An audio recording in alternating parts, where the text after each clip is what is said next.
Sawubona coach unjani coach silaka amanzini sevo sino coach engimadima kuyajinywa kuyabona kuyaphithitela emva kwakho coach ungathi nje coach asekungidlele nje kabanzi nje ngawe coach nje ungitshele ukuthi khamba kanjani kho ngiyabonga ngemukela msakadi mina ngigcina ngokadlamini labaningi bangathi uthi ngimagiyane i-team lengikhulele kiyo ngikhulele kuMhlanga Rovers but ema patrons ale club abezangicela makusuka le season 2 games into the season kuthi ngilo coach iManzini Wanderers and ke ngicabanga usolo ngifikile la le ngibona ngusebenze kakhulu ngaphandle kwe physical workout ngisebenze ngethinking yalabadlali psychological part ukuthi bafundise ukuthi batinikele basebenze with sacrifice kuze iWanderers itokhona kuphumelela and as a coach lo initiate leyo nto leyo ngiyajabula ukuyibona le club ilala ikhona khona lamuhla. Okay kevakala Mr Coach Makiyane ngicela ukubuza how do you manage to reach to this stage nje coach kuze nofika nje kuma final eSwazibank ngiyabonga msakadi ngicabanga usitenkwendile njengoba ngisho ukuthi ngibafundisa ukuthi ake bafunze kusacrifice abangafuni ukuthi batawuthola into because batawendele Wanderers lokude because bathole ini then ngathi ke ngibafundisa le ngibafaka umoya ukuthi bathethembe sense of belief nekuthi bethembane ne teamwork because those are the elements ngawakhanza ashade uma ngifika kuWanderers so nyalo bayithembana abahloniphana and nase ground uma ubabuka babambisana that is why kule game ama semi finals si win against a tactically good side si 9 cards. No kevakala coach uyatibekela vele usho sile Swazibank final vele hey yolela kaManzini yolela khabo Wanderers. Yes, that is the good thing coach iWanderers but mina ngatile ukuthi uma ngabaphusha labafana ngibabeke ku final le brand yale team itatendela nje ngicabanga ukuthi ngiyoleta abaphusha ngesondo ukuthi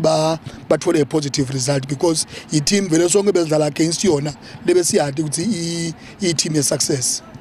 Okay coach kevakala iSwazibank nje kule insite yangakanani nje ispecialist esikhazi ngakanani ku Swazibank nje ku specialist sawo neSwazibank seyineminyaka le12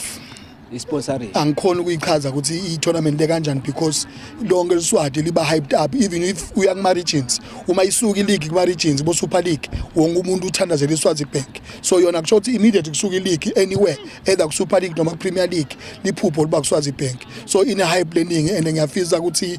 ngiyacabanga ukuthi nalo libhange lebaphasi belibhange bayakhuthateka nebaphathi belive bayakhuthateka ngayo and ke vele inemehluko because nebaphasi belive bayisekela kakhulu.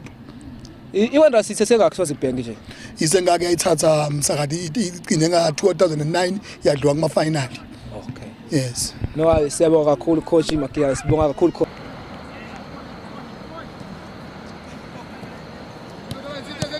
sabona captain weLuwesele Mr Maziya kunjani mnethu ulazi asosichazele nje kabanzi Mr Maziya usichazele nje kabanzi ngawe nje Mr Maziya. No ligama lami ngilwazi Maziya bangibita ngashana ngingicaptain wale team ngidlala as an incoming. Okay Mr Maziya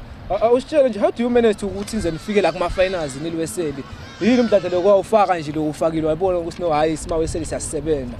No this time besitshelile ngale ngomishe angifuni icambe manga it wasn't easy but nje ngekukhandla kwebadlali size safika kulesigaba lesi. No kevakala Mr Maziya vele yabona kune happiness spirit sihle kakhulu. Yeah ngicela ukuthi nje kusingabe nje iSwazibank nawubuka insitenga nje ukusponsorisha kulena ngijana lena kule minyaka lengaka insitenga nje ubone kuphi isite kakhulu iSwazibank because ingete kuletinye lenkomishi betkhona ene nawubuka le package yakhona nawe uyiwina inkulu kakhulu iyasita welfare ye team ne welfare ma players. Expect nje kule final Mr Maziya nothing but a win.